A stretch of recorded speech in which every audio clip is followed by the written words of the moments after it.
the biggest thing about being an entrepreneur, or I should say at least the biggest struggle, is always funding. So for this final panel, I've always said one of the things, there's certain times where you really don't want to hear somebody just talk to you and tell you things. You really just want to ask a bunch of questions. I want to get right into it and introduce Professor Gazier and Professor Joshi. What am I saying? Joshi, yeah. Joshi. Yeah. If you guys could just tell us a little bit, since I don't know if they know about this amazing company that you guys have put together, Cross Valley Capital. But if you can tell us a little bit of history about yourself, so at least the audience knows beyond what they read, and so our viewers are able to hear it. But tell us a little bit about yourself, and tell us a little bit about Cross Valley. So Cross Valley Capital is a $20 million venture capital fund that RJ and I are raising. We've got great partners here in Miami, great LPs here in Miami, as well as throughout the rest of the country. LP means limited partner. Those are the people who invest in venture capital funds. We look for technology companies that are what we call exponential organizations, which I'll let RJ get into. But we also come from expertise. We bring our expertise to the table as entrepreneurs. So RJ has built a company, a nanotech company, prior to exiting from that company. And then I built a couple of data and analytics companies, MetaLayer being the most well-known, but two others, and now doing a fourth called Predictive Pop, which does data analytics for the media industry. And so I look for, I always say I try to invest in what I know. So a lot of the companies that I look at have this profile of data science, big data, analytics, because these are the things that I know really well. And that means I can, as an investor, I can add more value than just giving you money. Now I can help you avoid mistakes that I've made in the past. I can tell you what, how to cross a bridge that you might have never come across before, and offer real active feedback and real mentorship, as opposed to being what they call dumb money, which is just, here's a check, good luck. That's actually the worst thing in the world for an inexperienced entrepreneur. It's the best thing in the world if you know what you're doing, but then it's hard to get, because then everyone knows that you know what you're doing, and so smart money wants to find you, and that's the alternative, is smart money. People who are active, who are engaged, who essentially help you figure out how to run your business instead of just letting you figure it out, because learning while doing can be very expensive when you're doing a startup. That was about $10,000 worth of information right there. Let's keep the pockets going. Let's go, RJ. Well, just to fill in the space there, is that, as John mentioned, my prior startup experience was building and scaling a nanotech company. Along with that, I've worked in quite other different spaces as well. And when it comes to the venture fund here, the name itself, Cross Valley, our very much focus is to help entrepreneurs that have reached a point where they need, as it's commonly known in the tech space, the valley of death. Basically, post-beta phase and pre-Series A time, where they not only need the money, but they've gotten to a point, they've gotten from 0 to maybe 10 or 20, and now they need to go from 20 to 100 or 500 or so forth. This really, not only the money, but they really need some strategic partners to really help them scale up and run the company and position themselves well for the bigger players to get in as far as investors go down the road. So that's where we felt like we brought the most experience and value for these entrepreneurs and these startups. And so that's kind of like our sweet spot, so to speak. But depending on what the opportunity is, we're willing to obviously look at from inception to later Series A and B rounds as well for investment purposes. Awesome. Yeah. So we've learned a lot of information today. A lot of the things you gathered was about pretty much getting your company to the next level, and that's why we said continuing the education, because we feel most of you know certain things, but you want to learn other things in depth. So instead of just having them tell you the typical things about, getting investors and dealing with venture capitalists, when the team sat down and we talked about this topic, we had the typical questions. And then we were like, you know what? Let's not do that, because we need to ask the things that they would feel uncomfortable asking a venture capitalist because they don't know them. So some of these questions will be highly, I would say, subjective and maybe controversial, but I want you to understand these are the things that really matter. These are the conversations I've had with these guys behind the scenes. So the first question that most of you want to know, and I'm going to ask you right off the bat, is how do you show attention to an investor or a VC without feeling like or acting like a stalker? Well, tenacity is actually a good thing. So, sometimes, because you have to remember, every other entrepreneur out there who's looking for capital is looking for VCs. There's a finite number of VCs. So pretty much all of them are getting bombarded all the time. Most of them create all these walls, these barriers to keep you out, right? You ask them for their email address, oh, our server's down. Or, I don't use business cards, or talk to this person who's an analyst who will be gone next week. There's all these, and the reason why is because they have limited amount of time to deal with figuring out whether there's good opportunities or not. And so it's actually to your advantage to not fall off the radar. There's a couple of companies that I've talked to recently that I'll admit I've blown them off for months. But they keep coming back, and they keep coming back. I saw this one girl in New York, San Francisco, Philly in the span of 3 weeks. And I was like, are you following me around? And before that, I saw them in Kenya. And so I'm definitely I'm definitely thinking of the company, and I'm seeing the most important thing is, it's not just seeing someone and then saying like, hey, I'm still here, I want money. It's like every time have a new update, right? Like you've raised some money, or you got a customer, or you did something that's worth talking to me about. Now, where it does get annoying is if it's nothing has changed. Like if the needle hasn't moved, what are we going to talk about? Like we already talked about this, before. And so I think that's the difference when it's like stalking versus tenacity, right? So I think that's important. I think the one thing you just said that would stand out there the most for me, and I'm even going to take that advice, because I do that with you, and you're like, I haven't heard from you in 3 weeks. I haven't did shit in 3 weeks, so there's no need to follow up. What I was expecting to happen in the last 3 weeks didn't happen. But at the same time, sometimes I will let John know what I was expecting to happen didn't happen, but this is what I'm working on.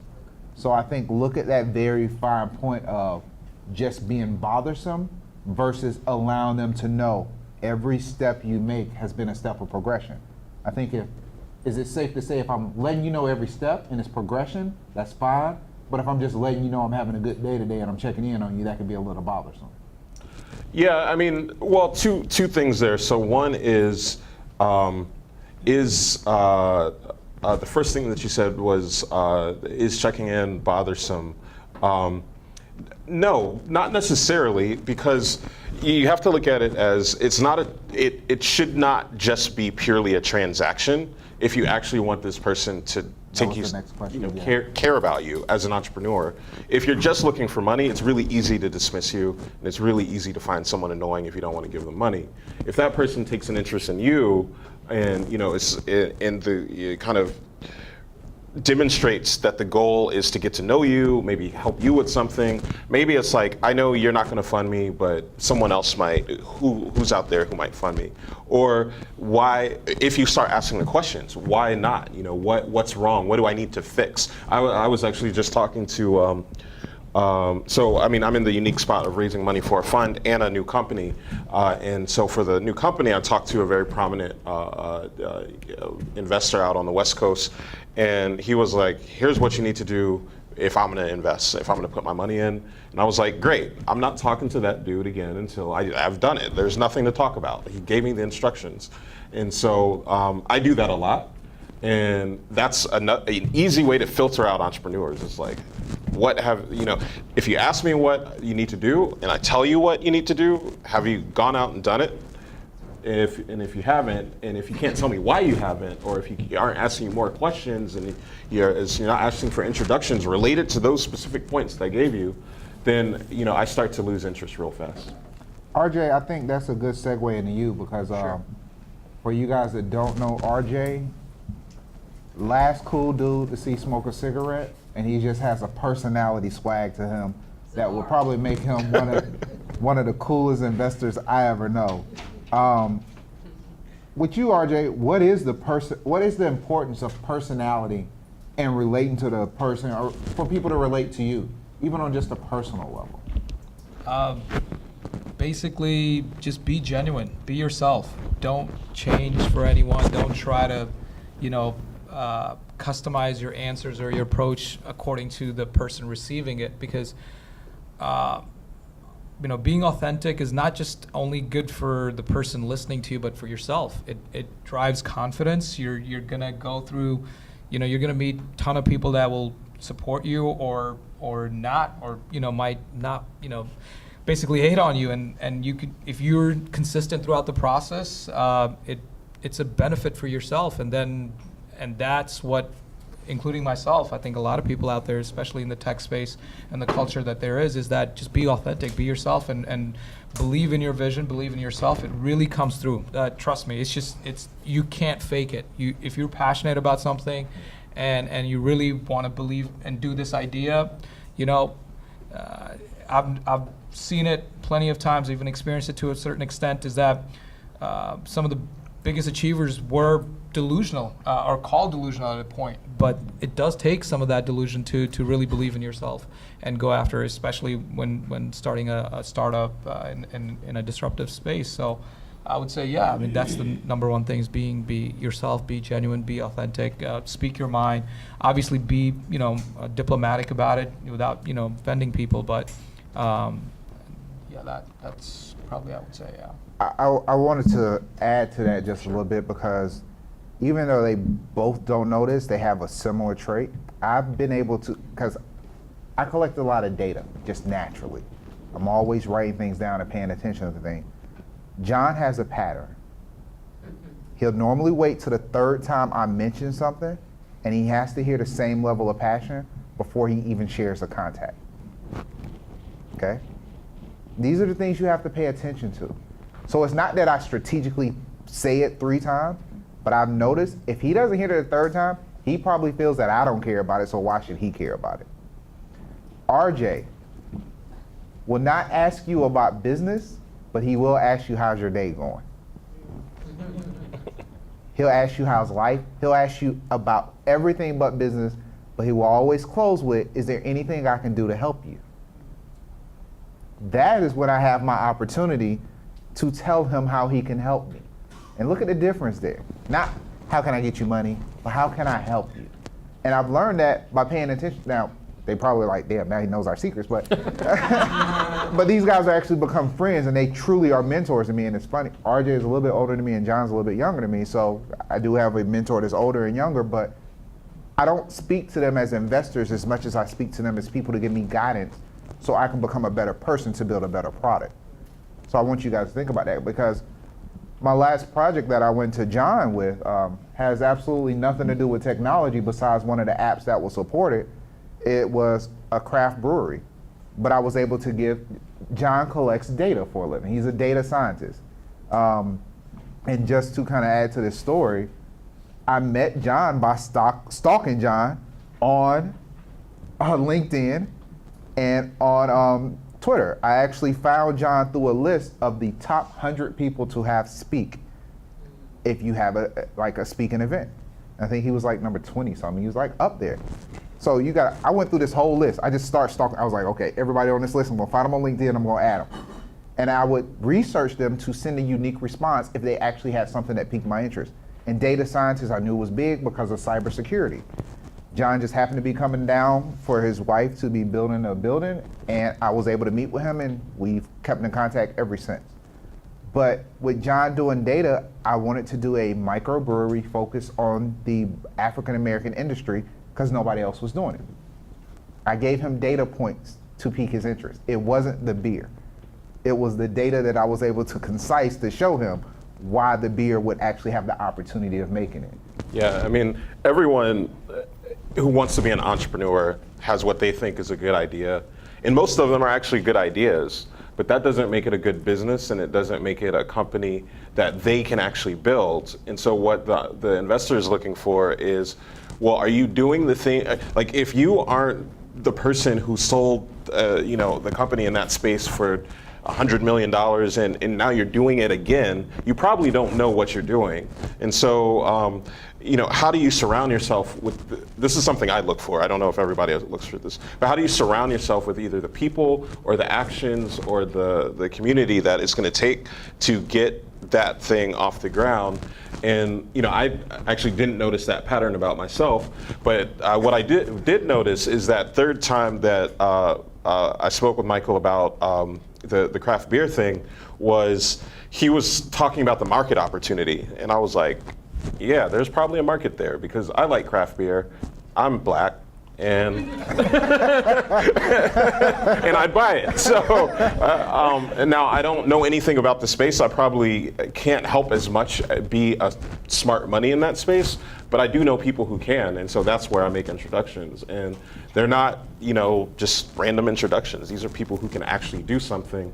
And in my mind, I'm thinking, like, I know exactly what that person can help with. I won't be part of the conversation. Hopefully they offer that and you talk it through. But I'm always pushing. After I make an introduction, it definitely always comes up from me to the other person. Like, hey, did you hear about this? Did you get back to those guys? And reason why I segue it that way for you guys is because one of the things RJ introduced this word to me and John, and your unique selling position. Even though you think you have a good idea, what's going to make your idea unique, or what's going to make you unique? And that was my whole thing, black beer. Just simply put, I was gonna brew collaboration, and I gave back, and then we tied it into the music, so I won't, because this is going out on camera, but I had other elements, and I really sold John on the marketing aspect. But RJ, you've had the ability to also, almost every company I name, and this is a great skill I've seen about RJ, and Aurelia, we talk about it all the time. I've seen RJ, I've mentioned a company, and he normally has immediately a response of 3 people in 3 companies in reference. And every time he says, I'm like, man, I did not do enough research. How do you determine somebody's, unique selling point? Because we've heard like the 3 assumption of the success of the iPod. And if you guys don't understand this real quickly, the 3 assumptions were, do people want portable music? That was proved by the Sony Walkman. Do people want to download music? That was proven by Napster. The last assumption they had to figure out was, will people pay for it and what would be the price? And that's where the 99 cent, because once you put $1 on something, people don't want to do it, so they were doing 99 cent single. So they had their 3 assumptions. So you have a very unique skill for that I've noticed. What do you feel are the tips for figuring out those 3 assumptions when people are building a business or trying to pique your interest as an investor with their business? Well, I think the most important part for me, whenever it comes to unique selling position, I don't know if it fits in your question, but for me, it's basically convincing person you're talking to and yourself is that why you are the best person to get this done versus others. If I were to give the same exact idea to someone else with your skill set and experience, why can't they just get it done? Maybe someone even better with more access to money or other resources. Why are you able to? So you really have to ask yourself that, not only not to convince investors, to convince yourself, because you're going to need that motivation and understanding.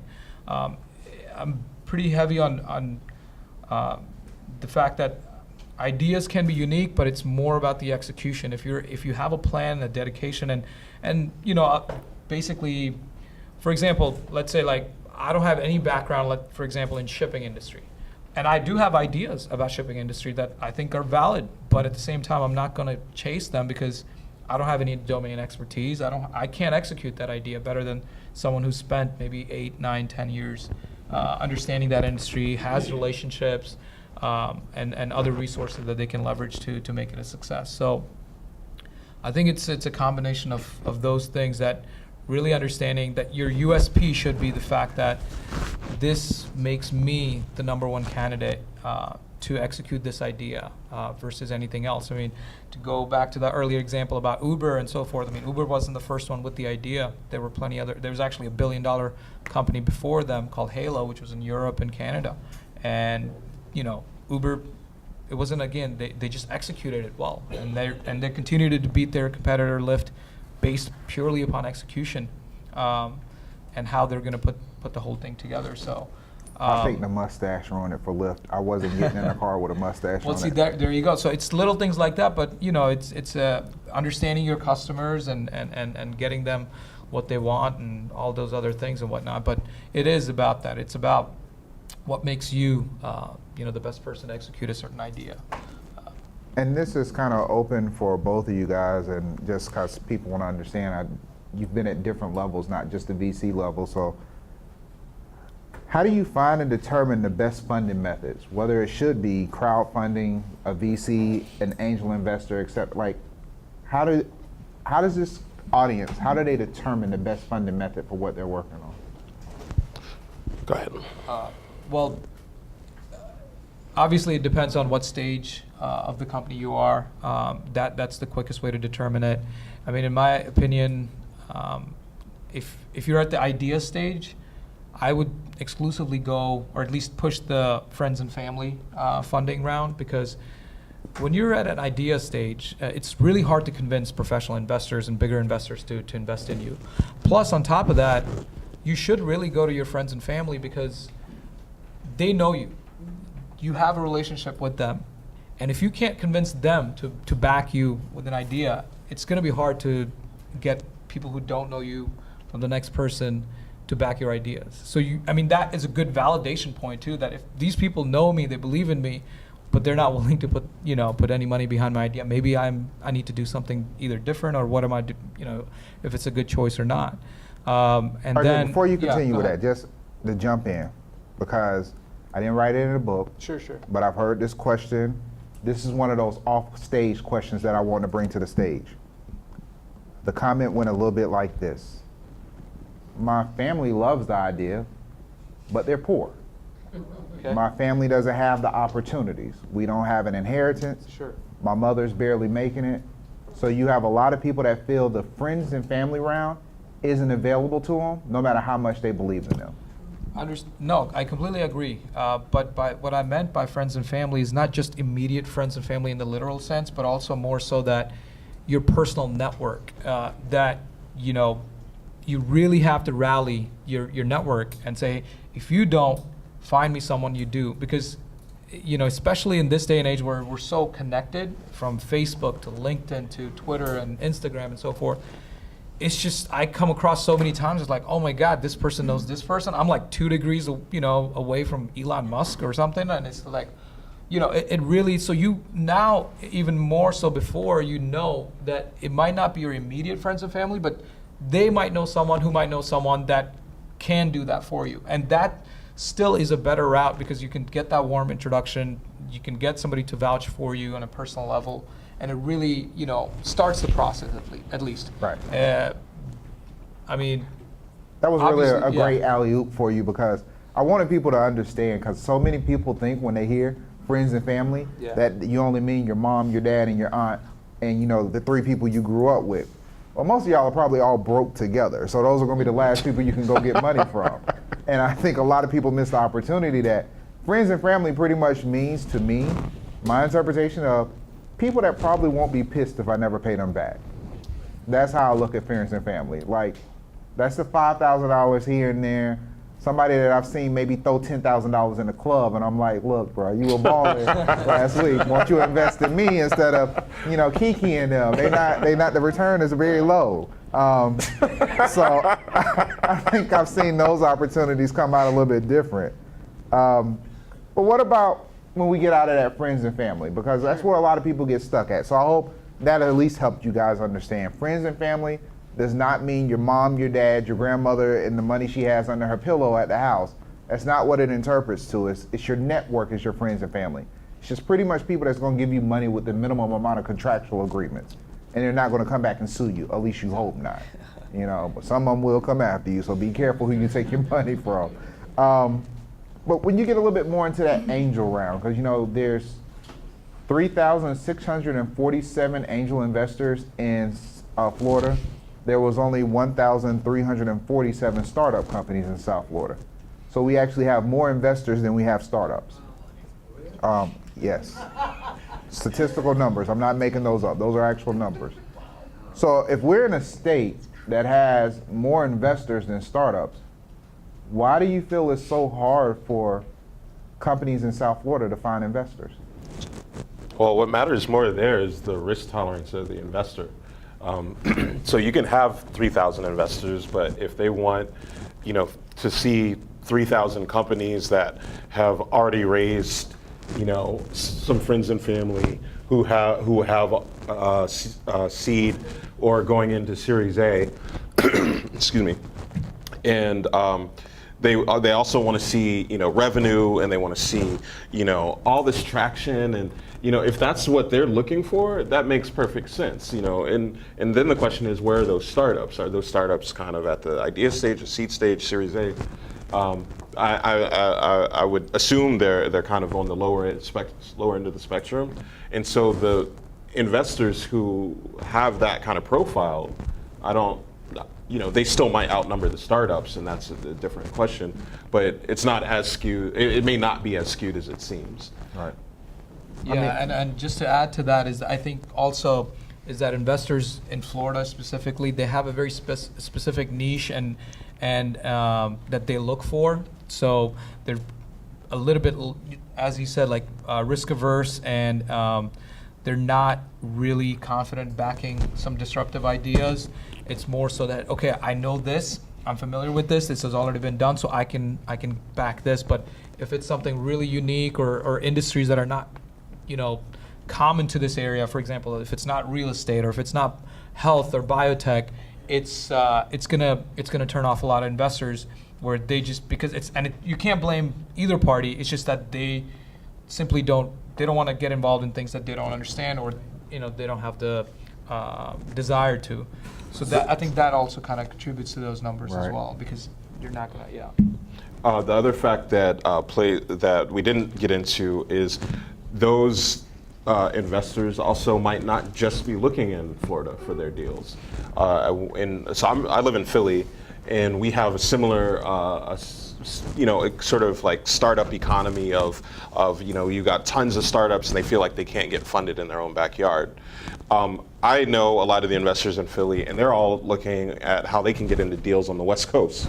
They want to find the next Twitter or the next Facebook, or you know, they want to follow like these name brand investors into deals. And so that's what, you know, when you come from a sort of what Steve Case calls the rest, you know, not New York, not San Francisco, you have to deal with that, right? It's like investor envy, right? They're all trying to be Andreessen Horowitz or, you know, Fred Wilson, and they kind of unfortunately overlook what's in their own hometowns. I've seen that happen a lot, especially here. It's almost one of those things I feel in South Florida. If you're too disruptive and too new, they're not going to pay attention to you, which I think is what Cross Valley is going to fix for us in South Florida. That's why you guys are going to be here. That's why we have you on the stage today.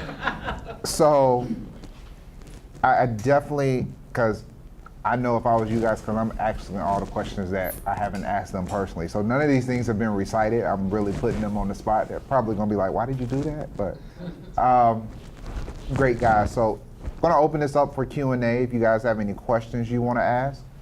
I have about 2 more, but I wanted to open it up to the floor. I'm going to turn this around a little bit. We have talked this most of the time about what you look for in the startup companies.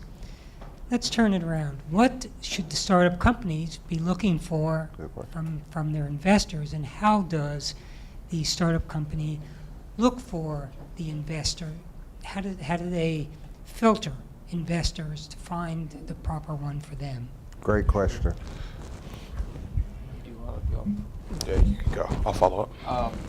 No, that's a great question, and I think it goes exactly. It's a two-way street, and you know, investors are just like anybody else that you're bringing on board at the early part. Like when you're looking for a partner or your first employees, you know, these people are going to be with you in the trenches, not on a daily basis, but still there with you, and you know, be your biggest, not just, you know, financial supporters, but your moral and really rooting for you to succeed. So you definitely want to, you know, it's a relationship you're building, and you want to make sure that they're beyond the money part. You're looking for, how are they going to help me grow my company? Because that's certainly something, you know, I look at as an investor, that if I'm giving you the money, I want to make sure that I can help that investment grow myself, and not just leave it up to you. Not that I don't, of course I believe in you, that's why I'm investing, but, and same thing you should be looking at the same way, is that, you know, is there, like whatever industry you're in, is there, you know, experience there, or can they help me acquire clients? Can they help me do better due diligence in hiring future employees? Or how to expand or pivot, you know, really challenge. Because sometimes you are so much in love with your idea, you want people to challenge and think on the edge of reason. So all those things, and you know, whatever you have as a founder have an appetite for. But certainly you should be looking at every investor, and you know, not just take anybody's money, and be very, especially if you believe that you have a good idea and you do have a proven maybe product or so forth, then you should definitely, you know, ask all the questions, like, why you? Just like I'm asking you, you should ask me, like, why should I take your money? Obviously, it comes at a different level sometimes, where if you're, but at some point, you know, you should definitely ask that, and have your, just like how we have our own internal metrics and certain due diligence that, okay, these are the answers I'm looking for. You should have that as well, because it's a relationship you're building, not just money. If you don't want me as an investor who's not going to help or is going to do us more damage than help. So you certainly want that beyond the money part, and you know, I think that's a very key question you should be asking yourself. Yeah. Yeah, I would also say do your due diligence on the investor. Like, they're going to do their due diligence on you. So you can reach out to companies they funded and ask them, you know, and you can go even further. I mean, I kind of think of the investor as the entity, but you can ask about the people in the entity, because, you know, the partner that's trying to bring you in might be a total snake. Like, he just has a record of screwing people over. And you can easily find that out by talking to other founders that have dealt with them. You can research, you know, just Google their names, see what kind of scandals they're tied to, because sometimes there are some pretty big ones. And then, you know, talk to the other people at the fund, right? You can get that feedback internally. But I think it's really important to do what you're asking, and do it actively, because it shows a level of competence to the investor that it's like, hey, we don't just want your money, we want to make sure that you resonate with what we're trying to do and our values. So we'll take a couple more questions, but we had one more in here. But if you think about just even with funding and scalability, what are some of the best practices for the companies to go from, you know, 1 or 2 to 10? 10 to 100, 100 to 1,000, you know, that 1,000 to 2,500, 10,000 employees. What are some of the best? Because the one thing I've heard a lot, and we've talked about this to a couple of people, we've had these conversations, is the one thing investors really don't want to hear is that they're paying for your salary. They don't want to know that they're just paying for you to live. So with scalability, the main thing you are, though, is paying for the time to put in the work. So what's the best practices to actually sell that story and to actually have that growth? I think first and foremost is efficiency with cash. Running out of money is like, I mean, it's like blood to a body, right? Like with, you know, cash is to the business as blood is to the body. Without it, you're just kind of done. And and then what happens is you get into the cycle of you have to go back to your investors to raise more money, get a blood transfusion, and you're getting deeper and deeper in debt, or your valuation is getting destroyed, or it just is a cycle that is really hard to get out of. But my point there is operate leanly and make really good use of cash. Even if you have the cash that you think you need, I would almost always double what you think you need. Or if you've got money, if you've got $1 million, you thought you needed $1 million, operate like you only have $500,000, because things inevitably go wrong, and you have to be able to adapt. You have to be able to change your strategies in order to be able to survive. As we learned today, Bruce Lee, be water. So I think that's a very good question. We got another question from the audience. Our students, I'm sorry. Hi. You just mentioned that you should raise maybe double the cash you want. How will that affect your valuation, though? And what if you raise more capital than you need and you're not able to pay that back? Like, how does that work? That's a great question, but it's not actually more capital than you need, right? It's the capital that you need that you assumed that you didn't, right? And that's the part that's tricky to figure out, because most entrepreneurs are like, I only need, $100,000 and I'm going to do all these things. And you've never done them before. There's all sorts of things, like maybe the CEO quits, and then the company's being restructured, if you're trying to do a deal or something. Like, there's all these unknowns that you have to deal with, and you have to be able to deal with them. And so when I look at companies, I always ask them about, okay, how much money do you need? What are you going to do? And if they've planned it down to the last cent in the last day of the first year, and it's like, this is the amount of money that I need for a year, I will almost always tell them that they're wrong, and that they need to plan for another 6 to 12 months. And that's how much money you need. Any more questions? I know you guys are burning out and ready to have a drink. It's that time of the day. Adam?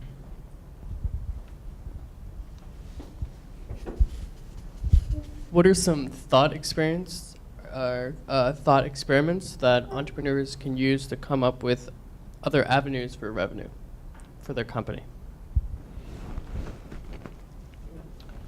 I'm not sure exactly. What do you mean, like, by thought experiments is in?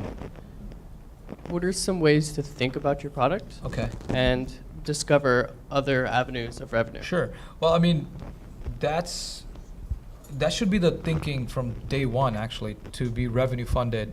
And like looking for investors, I know we're here and we're talking about this, but that's my advice for everybody from the beginning, was like, you should never think about going out and, like, that should not be the first thought in your mind, that let me go raise money for this idea. You should always be looking to figure, like, that should be the last resort, because you're giving up something so good and something you worked so hard to, and just letting other people come and buy part of that idea and become part of that success, where you're going to put all the blood and sweat in it.